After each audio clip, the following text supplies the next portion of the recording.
Everyone, welcome back. So friends, हम plant physiology के सभी चैप्टर्स ऑलरेडी डिस्कस कर चुके हैं। इंडिविजुअल चैप्टर के जो एमसीक्यूज है यानी कि जो इंपॉर्टेंट क्वेश्चंस है वो भी हमने डिस्कस कर लिए हैं। लेकिन जो आज की हमारी वीडियो है उसमें हम कलेक्टिवली यानी कि प्लांट फिजियोलॉजी में से कंप्लीटली जितने भी क्वेश्चंस हमसे पूछे जा सकते हैं उनको डिस्कस करेंगे। ठीक है, तो अगर आपने सारी वीडियोस ऑलरेडी देख ली हैं, प्लांट फिजियोलॉजी को थोरोली पढ़ लिया है और उसके एमसीक्यूज भी अटेम्प्ट कर लिए हैं, तो ये आज की वीडियो आपके लिए बहुत बेनिफिशियल होने वाली है। तो देखते हैं आपको कितने क्वेश्चंस के आंसर्स बिल्कुल सही तरीके से आते हैं। So first question here is xylem helps in translocation of. आपको याद है जाइलम क्या है? मैं कोई हिंट नहीं दूंगी। अब क्वेश्चन क्या है? Xylem helps in translocation of amides, some hormones, water and minerals, and fourth option is more than one option is correct. तो जो जाइलम है उसका फंक्शन क्या है हमसे ये पूछा गया है। अमाइड्स को ट्रांसपोर्ट करेगा, कुछ हार्मोन्स को ट्रांसपोर्ट करेगा, वाटर और मिनरल्स को ट्रांसपोर्ट करेगा, या फिर ये इनमें से एक से ज्यादा ऑप्शंस करेक्ट है। सो the answer is fourth, more than one option is correct because certain hormones को ट्रांसपोर्ट करना भी किसका काम है? जाइलम का। और वाटर और मिनरल को ट्रांसपोर्ट करना तो है ही। ठीक है, नेक्स्ट क्वेश्चन हमारे पास है minerals are unloaded at fine vein ending then they are picked up by cells through। Question ये कि जो मिनरल्स को जब फाइन वेन्स में अनलोड किया जाता है तो वो किस प्रोसेस के थ्रू है ना ये प्रोसेस चलेगा? Passive symport, active transport, passive antiport, simple diffusion. Question ये है कि जब अनलोडिंग ऑफ फूड होता है फ्लोएम में से तो फिर कौन से प्रोसेस के थ्रू होगा?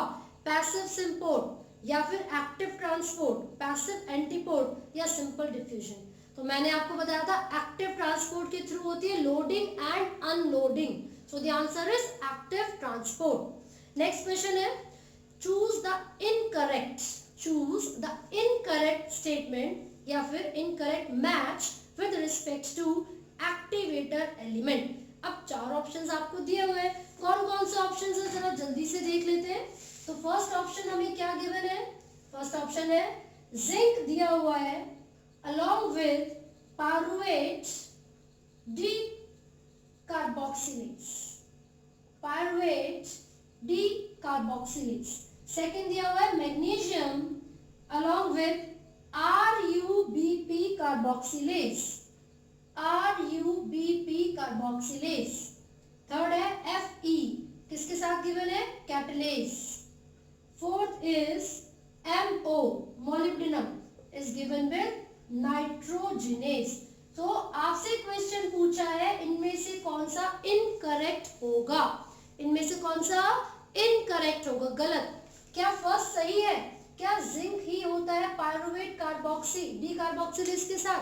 No, first one is the incorrect, बाकी सब बिल्कुल करेक्ट मैच दिए हुए हैं। ठीक है, तो आपको याद रखना है कि मैग्नीशियम होगा या जिंक होगा। अगर यहाँ पर अटक गए तो आपका आंसर गलत हो जाएगा। ठीक है, तो फर्स्ट ऑप्शन इज इनकरेक्ट। उसके बाद नेक्स्ट क्वेश्चन क्या पूछा गया है? How many ATP molecules are required to form one molecule of NH3 during nitrogen fixation। यानी कि NH3 का एक मॉलिक्यूल बनाने के लिए कितने ATP की जरूरत होती है? ऑप्शंस बता देती हूँ, 6, 8, 16, 2। तो एक NH3 की फॉर्मेशन के लिए 8 ATP की जरूरत होगी। Answer is 8 ATP। अगला क्वेश्चन क्या कहता है? Which of the following statement is wrong with respect to non-cyclic phosphorylation? Non-cyclic phosphorylation के रिस्पेक्ट में कौन सी स्टेटमेंट गलत है? Electrons in the reaction center of PS1 are excited when they receive red light। PS1 के electron तब excited होंगे जब उनको रेड लाइट मिलेगी। ये पहला ऑप्शन। दूसरा, NADP plus is reduced to NADPH plus, NADP plus is reduced to NADPH plus H plus. ठीक है, तीसरा option the excited electron does not pass on to NAD+. जो excited electron होते हैं वो NAD+ के पास नहीं जाते. And fourth option is the splitting of water is associated with PS2. The splitting of water is associated with PS2. तो अब आपको बताना है इसमें से कौन सा ऑप्शन क्या है करेक्ट रॉन्ग है. Which of the following is wrong with respect to non cyclic phosphorylation. तो अगर आपको याद हो तो नॉन साइक्लिक फॉस्फोराइलेशन में PS2 और PS1 दोनों इन्वॉल्व होते हैं. ठीक है, और वो कुछ इस तरीके से था. This is PS2, this is PS1.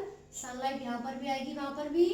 यहाँ पर 680 नैनोमीटर की वेवलेंथ पर सनलाइट को अब्सॉर्ब किया गया, इलेक्ट्रॉन एक्सेप्टर के पास पहुंचे, फिर यहाँ से 700 नैनोमीटर जो कि PS1 की बात हो रही यहाँ पर पहुंचेंगे. ठीक है, यहाँ पर किसकी फॉर्मेशन हो रही थी ATP की. यहाँ पर किसकी फॉर्मेशन हो रही थी NADPH प्लस H+. तो क्वेश्चन ये है इनमें से कौन सा गलत है. तो गलत स्टेटमेंट कौन सी होगी. The excited electrons does not pass through NADP+. ये तो गलत है ना भाई. देखो पास हो तो रहे हो. जब PS1 तक जाएंगे तो PS1 के एक्सेप्टर में NADP कौन सा था एंजाइम रिडक्टेज. तो वो किस चीज में हेल्प करेगा NADPH की फॉर्मेशन में हेल्प करेगा. ठीक है, आगे देखते हैं. The flow of water upward through the xylem in plants can achieve fairly high rates up to. जो भी वाटर का फ्लो होता है जाइलम के थ्रू वो मैक्सिमम कितना हाई रेट अचीव कर सकता है. ऑप्शंस है 0.50 metre per minute, 15 centimetre per minute, 0.50 centimetre per minute या फिर 15 metre per hour. This is the correct answer 15 metre per hour. ये जो जाइलम है इतना रेट अचीव कर सकता है. कब? जब वाटर को फ्लो यानी कि ट्रांसपोर्ट किया जाता है. So next question is active transport as well as facilitated diffusion both. Active transport भी और फैसिलिटेटेड डिफ्यूजन भी. ये डाउनहिल मूवमेंट को शो करेंगे, अपहिल मूवमेंट को शो करेंगे, एटीपी की रिक्वायरमेंट होगी या फिर हाईली सेलेक्टिव होंगे. Downhill movement, uphill movement requires ATP या फिर हाईली सेलेक्टिव. तो चाहे फैसिलिटेटेड हो या फिर एक्टिव हो दोनों हाईली सेलेक्टिव होते हैं. दोनों हाईली सेलेक्टिव होंगे. एटीपी सिर्फ एक्टिव के पास होती है, डाउनहिल मूवमेंट सिर्फ फैसिलिटेटिव के पास होती है. क्लियर है. नेक्स्ट क्वेश्चन क्या कहता है. Select the incorrect statement with respect to vernalisation. अभी लास्ट यानी कि प्रीवियस वीडियो में ही चैप्टर 15 मैंने अपलोड किया था तो उसमें वर्नलाइजेशन आपको समझाया था. अब उसी से रिलेटेड हमसे क्वेश्चन पूछा है. Select the incorrect statement with respect to vernalisation. First, prevents precocious reproductive development. Next, it reduces the period between flowering and harvesting. Next, it requires low temperature.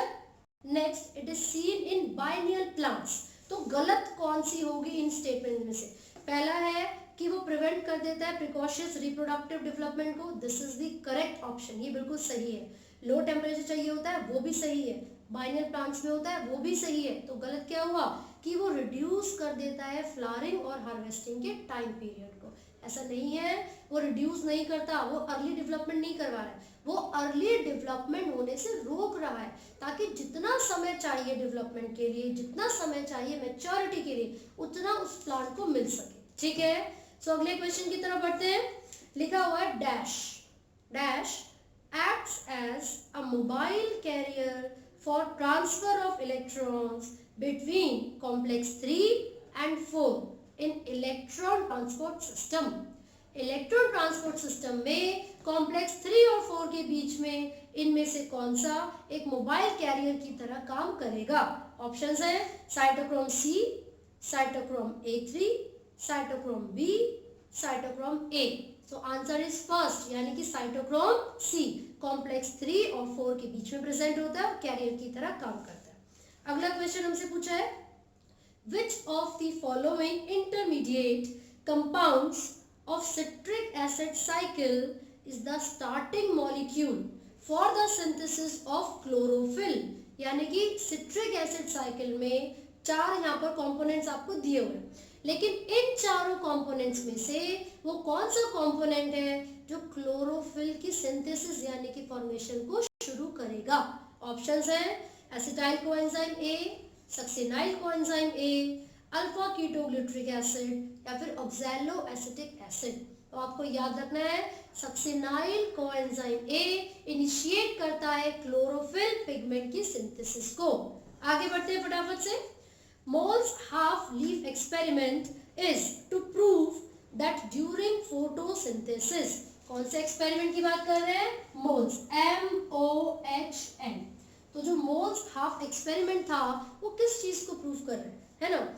Is to prove that during photosynthesis organic substance is produced, O2 is released, chlorophyll is necessary या फिर CO2 is necessary.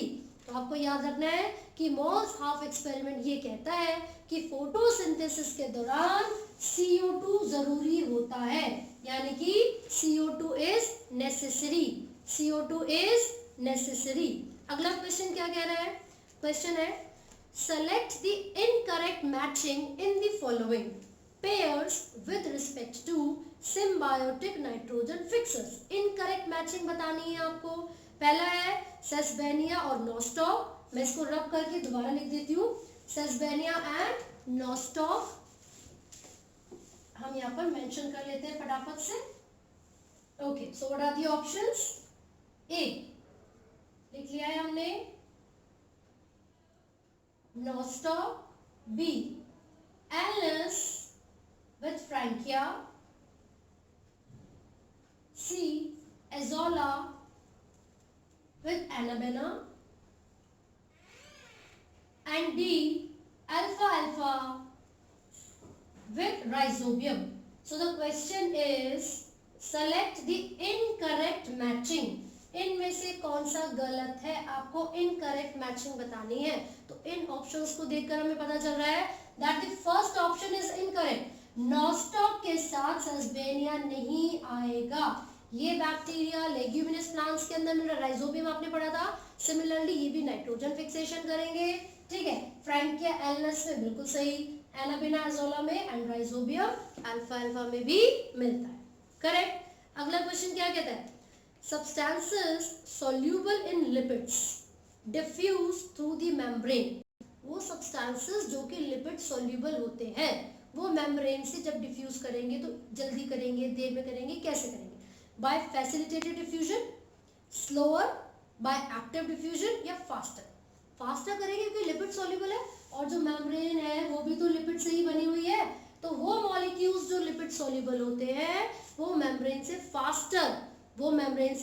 Faster dissolve या diffuse कर जाते हैं। अगला question है phloem helps in translocation of only sucrose, only amides, hormones, reducing sugars. तो जो फ्लोएम है क्या वो सिर्फ सुक्रोज को ट्रांसपोर्ट करेगा, सिर्फ अमाइड्स को करेगा, हार्मोन्स को करेगा या रिड्यूसिंग शुगर को करेगा? सो द आंसर इज हार्मोन्स। यहाँ पर ओनली लिखा हुआ है इसलिए बाकी ऑप्शंस करेक्ट नहीं होंगे, ठीक है। अगला क्वेश्चन हमसे क्या पूछा जा रहा है? ड्यूरिंग फर्मेंटेशन, ये क्वेश्चन है ड्यूरिंग फर्मेंटेशन। ऑप्शंस है pyruvic acid is converted to CO2 and ethanol by yeast. Pyruvic acid is converted to CO2 and ethanol by yeast. दूसरा, net gain of 8 molecules of ATP for each fructose. तीसरा, oxidation of NADH to NAD plus is faster. चौथा, glucose is completely degraded to CO2 and H2O. तो क्या fermentation में 8 molecules बनेंगे?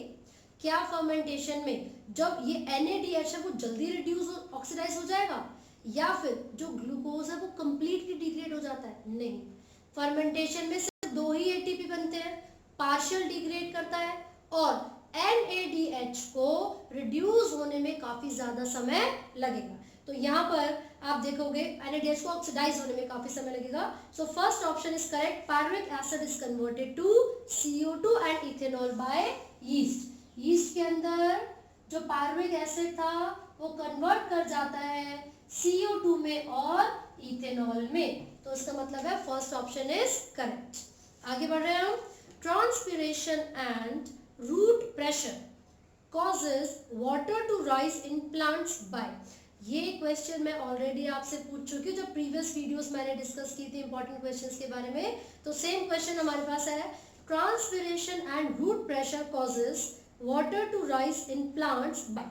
Transpiration push करेगा या पुल करेगा? ट्रांसपिरेशन जब भी होता है लीव्स पे वाटर का लॉस हो रहा है तो वो अपनी तरफ पानी खींचता है, तो ट्रांसपिरेशन से पुल होता है, जबकि रूट प्रेशर से पानी को ऊपर धकेला जाता है यानी कि पुश किया जाता है। ठीक है, तो इसका मतलब हो गया रिस्पेक्टिवली क्वेश्चन पूछा गया है, ट्रांसपिरेशन पहले था तो उस हिसाब से पुलिंग पहले आएगा और रूट प्रेशर बाद में था तो पुशिंग बाद में आएगा।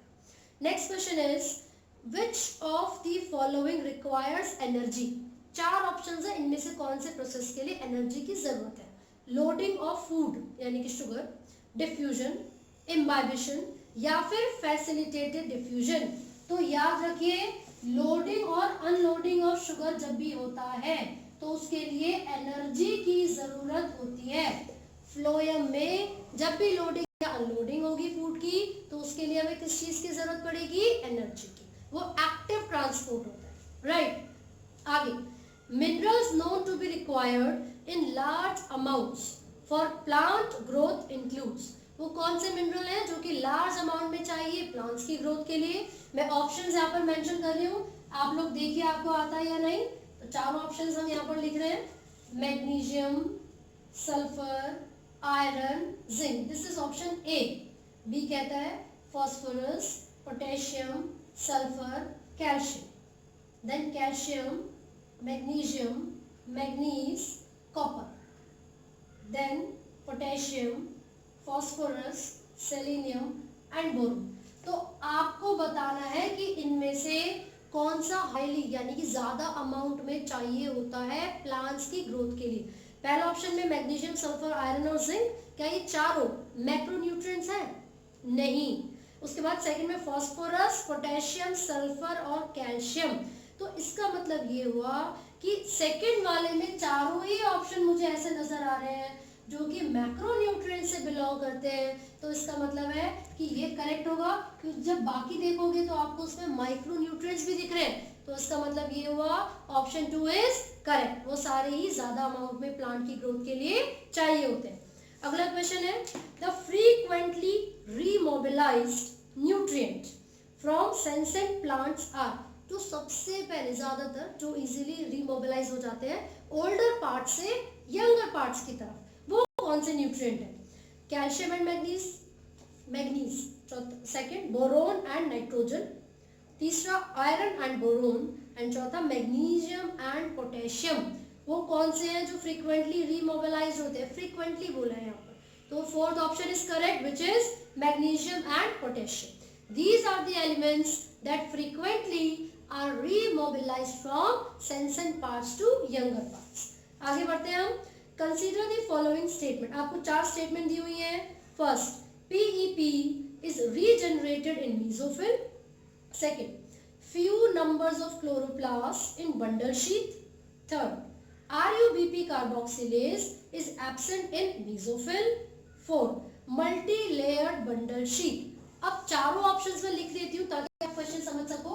आपको ये बोला गया है कि चारों ऑप्शंस को पढ़िए, फिर बताइए how many of these statements are incorrect with respect to C4 plants। तो देखते हैं, पहला ऑप्शन है PEP is regenerated in mesophyll. This is the first option, ठीक है। Second, few numbers of chloroplast in bundle sheath cell, in bundle sheath cells. Third, RUBP carboxylase is absent in mesophyll. Fourth, multi-layered bundle sheath। आपसे पूछ रहे हैं C4 plants के respect में कितने incorrect है। तो हम अगर सारे पढ़ेंगे तो PEP is regenerated in mesophyll, बिल्कुल सही है, मीसोफिल के अंदर रीजनरेट होता है। Fewer number of chloroplast in bundle sheath, क्या ये बिल्कुल सही स्टेटमेंट है? अगर बच्चों ने C4 पाथवे अच्छे से पढ़ा है तो वो देखकर बता सकते हैं कि फर्स्ट और सी यानी कि ए और सी दोनों बिल्कुल करेक्ट है ना। लेकिन जब गलत स्टेटमेंट बतानी होती है तो बच्चे बड़े कंफ्यूज हो जाते हैं। तो यस, ये जो स्टेटमेंट दे रखी है कि फ्यूअर क्लोरोप्लास्ट होते हैं, बिल्कुल सही स्टेटमेंट है। बंडल शीट में बहुत ही कम नंबर ऑफ या जो क्लोरोप्लास्ट है बहुत ही कम मात्रा में प्रेजेंट होते हैं। So this one is incorrect. तो हमारे पास सिर्फ एक ही स्टेटमेंट ऐसी है जो कि गलत है C4 प्लांट्स के रिस्पेक्ट में। सो the answer is one only. ठीक है, आगे बढ़ते हैं। During photo respiration, photo respiration सबको याद है, देखते हैं। The decarboxylation reaction occurs in mitochondria, chloroplast of bundle sheath, peroxisomes, chloroplast of mesophyll. मैंने इस चैप्टर का 13 चैप्टर में मैंने समझाया था, तो आपको पूरा सीक्वेंस भी बताया था। ठीक है, तो आप वो वीडियो जरूर देखें, आप सभी क्वेश्चंस को आसानी से आंसर कर पाएंगे।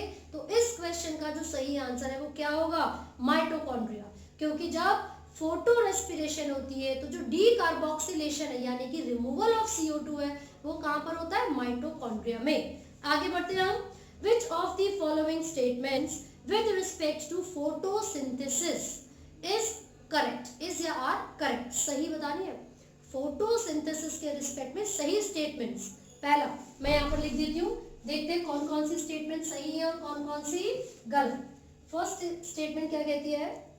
RUBP is primary CO2 acceptor in C4 plants. चलिए लिख लिया हमने पहली इक्वेशन, पहली स्टेटमेंट। Second, 3 carbons are present in primary CO2 acceptor in C3 plants। ठीक है, थर्ड हमें क्या बोला गया है? Temperature optimum for C3 plants is 20 से लेकर 25 डिग्री सेल्सियस। अब आपको 3 स्टेटमेंट दी हुई है और पूछा गया है इन तीनों स्टेटमेंट्स को पढ़िए और बताइए इनमें से कितनी स्टेटमेंट्स करेक्ट है ना। पहली स्टेटमेंट दी हुई है RUBP प्राइमरी CO2 एक्सेप्टर होते हैं C4 प्लांट्स में। क्या ये सही है? नो, बिकॉज यहाँ पर PEP फॉस्फोइनोल पायरुवेट कार्बोक्सिलेज ये एंजाइम सबसे पहले CO2 को एक्सेप्ट करता है C4 प्लांट्स में, तो पहली स्टेटमेंट गलत हो गई। Next, 3 carbons are present in primary acceptor in C3 plants, नहीं 5 कार्बन का होता है उसके अंदर, तो इसका मतलब ये भी गलत है। थर्ड स्टेटमेंट देखते हैं, temperature optimum for C3 plants are 22-25 degree Celsius. Yes, this is the correct option, so only C is correct. आगे बढ़ते हैं हम।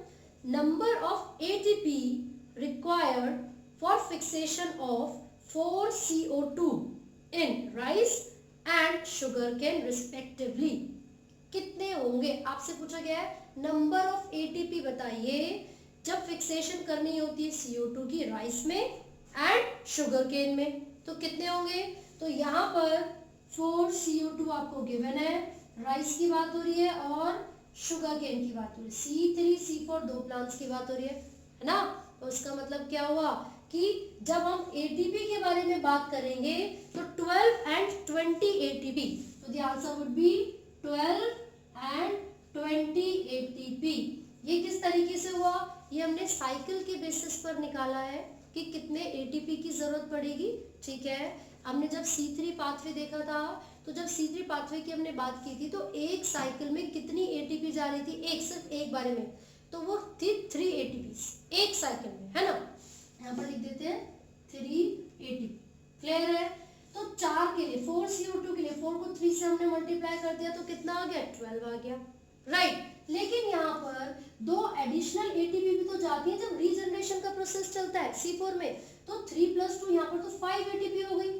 क्लियर है? तो जब आप 5 ATP को 4 से मल्टीप्लाई करोगे so you will get 20 ATP for sugar cane, right.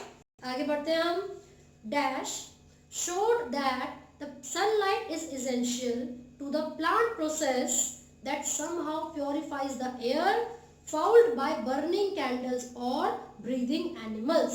वो कौन से साइंटिस्ट थे जिन्होंने बताया था कि सनलाइट जरूरी होती है, इसेंशियलिटी ऑफ सनलाइट। सब बच्चे जोसेफ लिख के आ जाते हैं, नहीं, आपका जो आंसर होगा वो जैन इग्नोस होगा। क्यों? क्योंकि सनलाइट इसेंशियल है, ये उन्होंने बताया था। सनलाइट इसेंशियल है, ये जैन ने बताया था। हम यहाँ पर लिख रहे हैं जैन इग्नोस। इन्होंने क्या बताया था? That sunlight is essential and it purifies the air. It purifies the air. Next question की तरफ बढ़ते हैं हम, देखते हैं क्या क्वेश्चन हमसे पूछा गया है। So next question is plant growth is intrinsic and quantitative, determinate and close-ended, determinate and diffused, more than one option is correct. So plants की growth किस तरीके से होती है भाई? First option is correct. The plant growth is intrinsic and quantitative. Intrinsic and quantitative. So ये आपको बहुत अच्छे से याद करना है कि plants की growth किस तरीके से होती है, intrinsic होगी और quantitative होगी, right? Next question है pyruvate dehydrogenase enzyme activity requires which of the following during oxidative decarboxylation? तो पायरुवेट डिहाइड्रोजिनेज एंजाइम को किसकी जरूरत होगी? NAD and coenzyme A, NAD plus साथ ही साथ कोएंजाइम A की जरूरत होती है पायरुवेट डिहाइड्रोजिनेज को। क्लियर है? अगला क्वेश्चन क्या कहता है? Which of the following does not occur in C3 plants? C3 में इनमें से कौन सा नहीं होगा? रीजनरेशन ऑफ CO2 एक्सेप्टर बिल्कुल होता है। रीजनरेशन ऑफ PEP, क्या PEP यानी कि फॉस्फोन और पायरुवेट C3 प्लांट में होगा? नहीं। तो यही ऑप्शन है जो कि C3 प्लांट्स में नहीं होता। आगे बढ़ते हैं। Most CO2 from catabolism is released during conversion of, सबसे ज्यादा CO2 किस प्रोसेस में निकलती है, किसके कन्वर्जन में निकलती है? जब एसिटाइल कोएंजाइम A CO2 और H2O में बदलेंगे, यानी कि क्रेब्स साइकिल की बात हो गई, या फिर जब पायरुविक एसिड लैक्टिक एसिड में बदलता है, क्या कोई CO2 बनती है? नो। जब pyruvic acid acetyl coenzyme A बदलेगा, सिर्फ एक ही निकलती है। जब ग्लूकोज पायरुविक एसिड में बदलता है, एक भी नहीं निकलती। इसका मतलब क्या हुआ? जब एसिटाइल कोएंजाइम A कन्वर्ट कर रहा होगा, यानी कि जब क्रेब्स साइकिल में एंट्री लेगा, तब जाकर लार्ज अमाउंट ऑफ CO2 को प्रोड्यूस किया जाता है। ठीक है, अगला क्वेश्चन है choose the mismatch pair. Mismatch आपको बताना है। सबसे पहला है ABA, उसके सामने लिखा है एंटागोनिस्टिक टू GA3, बिल्कुल सही है। ABA एब्सिसिक एसिड GA3 के ऑपोजिट फंक्शन करेगा, this is the correct option. दूसरा, हमें तो मिसमैच ढूंढना है ना। दूसरा, साइटोकाइनिन बोल्टिंग करवा रहा है, क्या ये सही है? बोल्टिंग का मतलब है internode elongation, no, gibberellic acid करवाता है। So this is the mismatch pair. ठीक है, फिर भी मैं आगे के पढ़ लेती हूँ। ऑक्सिन जाइलम डिफरेंशिएशन करवाता है, बिल्कुल सही। इथेफॉन चेरी को थिन करवाता है। इथेफॉन भी एक सर्टेन केमिकल है जो प्लांट्स में सिंथेसाइज होता है, मैं लिख देती हूँ। इथेफॉन ये चेरी को थिनिंग करवाता है, थिनिंग ऑफ चेरी। क्लियर हो गया? नेक्स्ट क्वेश्चन क्या है? During removal of shoot tips in T plant the most active hormone is, फिर से बता रही हूँ, ये हम ऑलरेडी डिस्कस कर चुके हैं। टी प्लांटेशन में कॉमनली यूज्ड हार्मोन होता है cytokinin, so the answer would be cytokinin. अगला क्वेश्चन क्या है? Cytokinins are synthesized in root apex, developing shoot buds, young fruits, more than one option is correct. Yes, more than one option is correct, क्योंकि roots में भी और shoots में भी ये डेवलपमेंट करेगा, फॉर्म होगा। ठीक है, आगे देखते हैं। क्वेश्चन ये है find the odd one with respect to short day plant. Short day plant के रिस्पेक्ट में जो ऑड है वो निकालना है। हमें दे रखा है क्रिसैंथियमम, रेडिश, ज़ैंथियम या sugarcane. So radish is the odd one, बाकी सब क्या होते हैं? शॉर्ट डे प्लांट्स होते हैं। आगे हम देखेंगे अगला क्वेश्चन क्या है? Which of the following plant growth regulator plays an important role in seed development, maturation and dormancy. Seed की डेवलपमेंट भी हो रही है, मैचुरेशन भी और डोरमेंसी भी ला रहा है। तो डोरमेंसी लाने वाला जो प्लांट ग्रोथ हार्मोन है वो कौन सा होगा? ABA abscisic acid. आगे एक और क्वेश्चन यहाँ पर है which of the following is wrong statement with respect to ethylene. अब इथाइलिन क्या है? It is the only gaseous hormone, इकलौता गैसियस हार्मोन होता है। राइट, उसके बाद में रॉन्ग बताना है। Inhibits the respiration during ripening of fruits, initiates sprouting of potato tuber, promotes abscission of leaves, most widely used PGR in agriculture. So first option is wrong, क्योंकि वो inhibit नहीं करता respiration को जिस समय ripening होता है, बल्कि वो बढ़ा देता है, वो help करता है और ज़्यादा respiration करवाने में. So these are the questions that we discussed from the whole plant physiology. I hope आप लोग बहुत अच्छे तरीके से पढ़ाई कर रहे हैं. पूरी प्लांट फिजियोलॉजी हम यहाँ पर कंप्लीट कर चुके हैं. इन केस आपको किसी भी टॉपिक में, किसी भी मतलब कोई भी क्वेश्चन में भी कोई डाउट है तो आप कमेंट कर सकते हो और पूछ सकते हैं. Right, all the very best and do not forget to like, share and subscribe. Thank you.